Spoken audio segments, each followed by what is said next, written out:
Hello and welcome back to another update where I cover the latest developments throughout the front line in the Russo-Ukrainian war. We start out in the south in the direction of Sulyhivka and Pobieda, where the Russians have captured the village of Paraskoviivka here in between Sulyhivka and Konstantinivka, as is confirmed with this geolocated footage here, showing Russian positions past the village to the edge of it. And with that, the Russians have gained control over Paraskoviivka and will likely continue to push onwards towards the Dacha area in the coming days and weeks. We see that the Russians are continuing positional fighting in the area following the capture of Sulyhivka. However, it is likely that a lot of Ukrainian fortifications are not mapped out with the map, and the Russians are simply trying to push through those fortifications. We'll get back to more of that later, and we see here north of that by Pobieda, where the Ukrainians have been pushed back from the forest line here south of Pobieda, and the Russians have gained a foothold within it. They're likely going to attempt to connect Pobieda with Paraskoviivka, gain control over the road here in between, and gain control over this whole area in between the two towns. With that, it is likely that the Russians will continue to push on down south of Pobieda, where they need to secure the eastern flank first before they can attempt such an assault.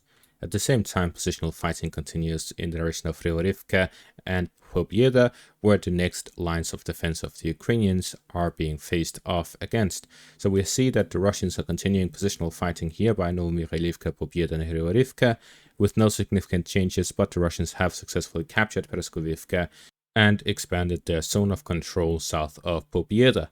Further north here in the direction of Sokyl, the Russians are attacking both to the north and to the east of the village. To the east, they have captured yet another forest line and are now at the very outskirts of the village. According to some reports, they've even gained a foothold within it, but there's no geolocated footage to confirm that so far. The Russians are pushing from the northern and eastern sides in an attempt to flank their Ukrainian positions by Sokyl, attacking their fortified positions here by the railways and north of the village, as gaining control over those would allow the Russians to gain control over Sokyl.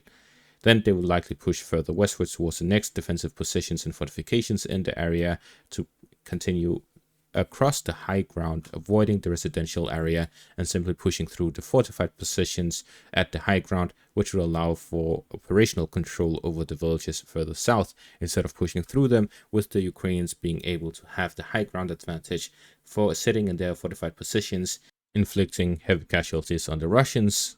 The Russians are instead opting for the opposite situation, where they gain control of the fortifications and inflict heavy casualties on the Ukrainians. With that, we see that positional fighting here west of Avdiivka and west of Netailove continue as Russians push on towards Karelivka and Novoslivka Persha, but it is not limited to there. It is also further north by Sokyl and Novoalexandrivka, where positional fighting continues. Further north here in the direction of Rostolivka, north of Soledar, the Russians have pushed on by the fortified positions and trenches here in the area and are storming the final parts of it south of Rostolivka. We see that with this geolocated footage here.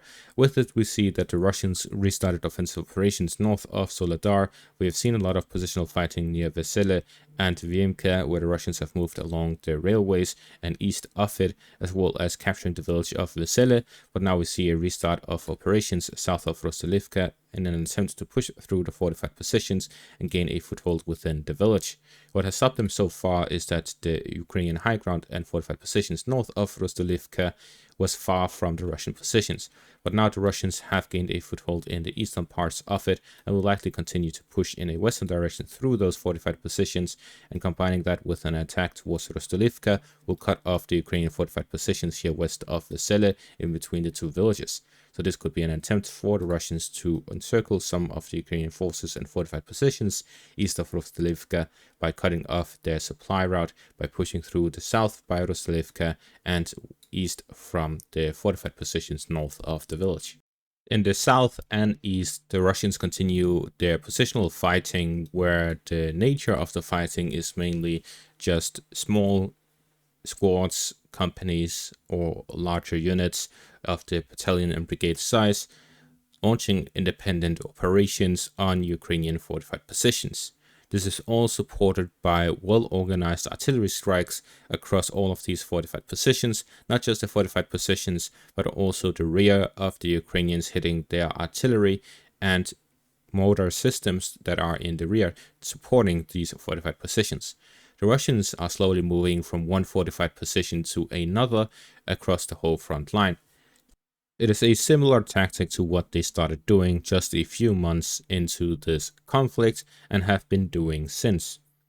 The main differences since then has been the increased pace of the Russian armed forces and the number of soldiers conducting these operations and the scale of which these operations are taking place. They seem to want to force the Ukrainians to be on the offensive by putting them in a encirclement or flanking their positions, the sides of their positions, to hurt their supplies, making it difficult for them to hold on to their positions. And whenever they send reinforcements, they're getting hit by artillery. Whenever they hold positions, they're hit by artillery. And every single process in this whole war, the Ukrainians are constantly under fire, whether it is long-range missiles in the far rear, hundreds of kilometers from the front, or simply artillery and FAB bombs near the front. All of this continues, and the Ukrainians are simply trying to keep up by mobilizing more soldiers, getting more equipment, but they are gradually declining in strength while the Russians are gradually strengthening.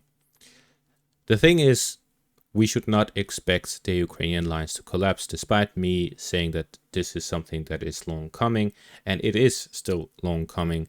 However, something that should be put emphasis towards is the dedication of the Ukrainians. Despite how difficult the situation is, despite how commanders complain about a lack of training among their soldiers, despite the lack of artillery shells and other vehicles and weapons, the Ukrainians have yet to give up. They're continuing the fight, and whether that is for one reason or another, whatever the reason is, it is enough, as it is clear that the Ukrainians will continue to fight until the last man. And one such simple example of this is the Battle of Vovchansk. Despite the Russians moving in to gain a foothold, capturing the majority of the northern parts of the town, the Ukrainians still decide to move into the northern parts and commit to a counterattack to regain control of the town. The Russians do not have a lot of soldiers in the town. They are mainly relying on heavy firepower to gain control of it bit by bit. Instead, what is happening is that the Ukrainians are sending numerous reinforcements to the section of the front line, where their goal is to recapture the northern parts of the town and push the Russians back out of the Kharkiv region here in the north. And in that, they have to cross the Vovcha river line. It is very shallow right now, as it is the summer period and there's not been a lot of rain recently, but it is still a river and they need bridges to cross over with armored vehicles and a lot of equipment, as well as supplies.